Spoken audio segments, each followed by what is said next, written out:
Good afternoon. I'm pleased to be joined here to my right with Leader Dan Brady, and to my left, Representative Leader Grant Worley and Leader Tom Demmer. Happy New Year, and it's going to be quite a year, quite a day. Very interesting times that we are living in Illinois, and particularly in Springfield. But we're here to discuss what our views and thoughts are going to be for this upcoming session. In the last few years, we've seen bipartisan accomplishments that have made our state better. First was the education funding reform formula, which was always considered the third rail of politics in Illinois. Then we had two balanced budgets with no tax increases and the state's first capital program in a decade. We were able to get these major accomplishments done because Republicans were brought to the negotiating table. Last year, Republicans were able to get pro-business reforms that our business community hasn't seen in decades, so desperately needed to grow jobs in our economy. That has to be the focus for this session. But we know our work is not done. Illinois still needs significant reforms to address not only our fiscal issues, but the culture of corruption that has invaded government at all levels in Illinois. And we got the first taste of it today from the district court in Chicago with former Representative Sandoval. Also, in the last decade, we have lost more residents than any other state in the nation. It's nothing to be proud of. And a lot of it is due to what does and does not get done in this building in Springfield. To help Illinois grow again and restore trust in government, the House Republican Caucus's priorities for this session that will accomplish those goals are property tax reform, putting an end to the politically drawn legislative districts, and most importantly, passing significant ethics reforms that will finally stop the culture of corruption in Illinois. I'd like to pass the podium over to Leader Dan Brady to discuss property tax reform. Thank you. Thank you, Leader Durkin, and good afternoon, ladies and gentlemen. So when you look at property tax reform, and we're coming off of the recent property tax reform panel, we were hopeful that the skyrocketing the skyrocketing cost of property taxes in the state was going to be embraced by the Democratic-created Blue Ribbon Committee. Whether we found out that it was just, quite frankly, a charade, and that the unfortunate situation is that more example of the Democratic Blue Ribbon Commission that failed. Rather than bringing forward the substantive suggestions that were provided for relief by House Republicans, the Democrats' so-called reforms focused on expanding the sales tax base to raise even more when it comes to property taxes and the burden in the state on the very payers we're trying to help. Even Governor Pritzker rejected some of their proposals. My Republican colleagues and I have brought forth several ideas to the task force regarding property tax burdens in the state. Almost all of our ideas were dismissed by the Democratic-controlled task force. Our request to call the full task force together prior to the final deadline was dismissed. Members had an opportunity to debate and consider our recommendations, but that was denied.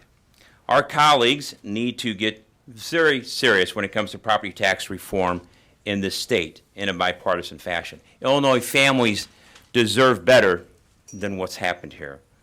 I'll now turn over the microphone to my colleague, Deputy Minority Leader Tom Demmer. Leader Demmer.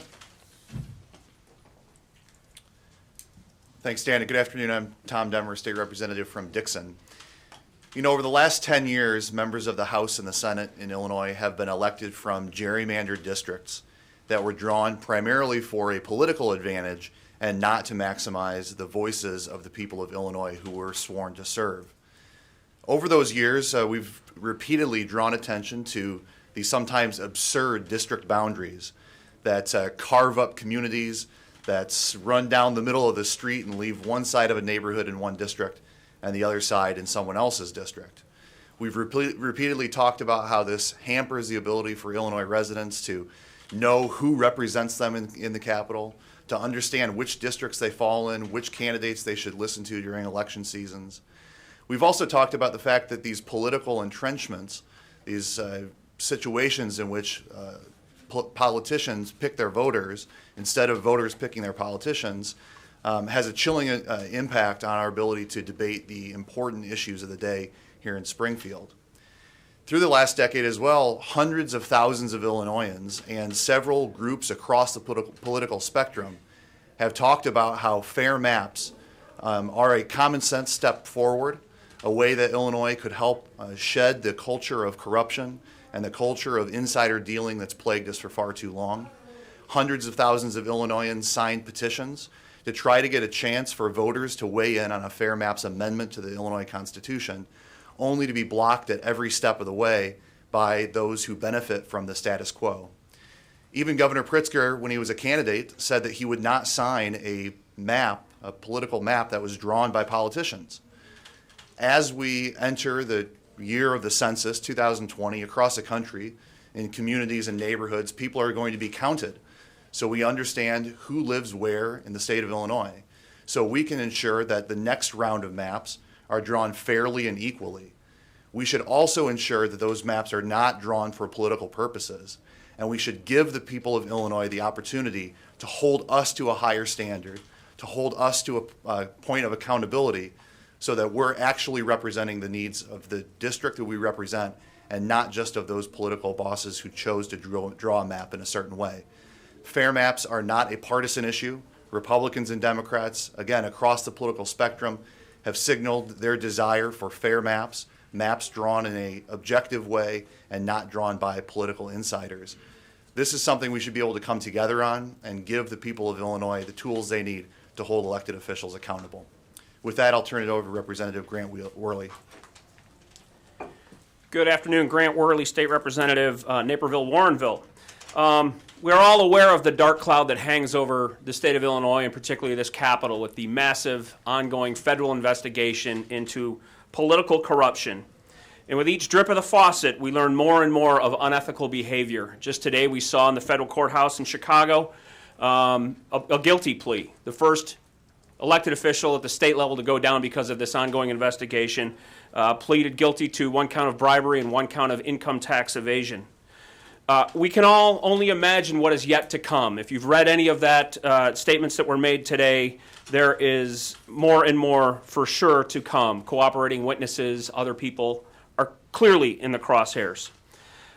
During veto session, the House Republicans introduced several sweeping ethics reform pieces of legislation that would directly address some of these issues that are being raised by this federal investigation. These are common sense measures. Prohibiting lawmakers from being lobbyists. Most people don't even think that's legal now, but it is. Expanding statements of economic interest for lawmakers to mirror what judges have to disclose. And looking at the revolving door prohibition. During veto session, we brought these forward, and the Democrat majority decided instead to put together a task force. And I remain optimistic on that task force. So far, it has been a very good working group. However, we do not need to wait on some of these common sense solutions to the corruption that has just surrounded this building, and it's time to take action on these. If the Democrats finally want to get serious about holding themselves accountable and do what's right for the people of Illinois, let's move these pieces of legislation. The revolving door prohibition, no lobbyist legislators, and expanding the statement of economic interest to the level of judges. These are things that we all agree upon, bipartisan support. Let's get them done.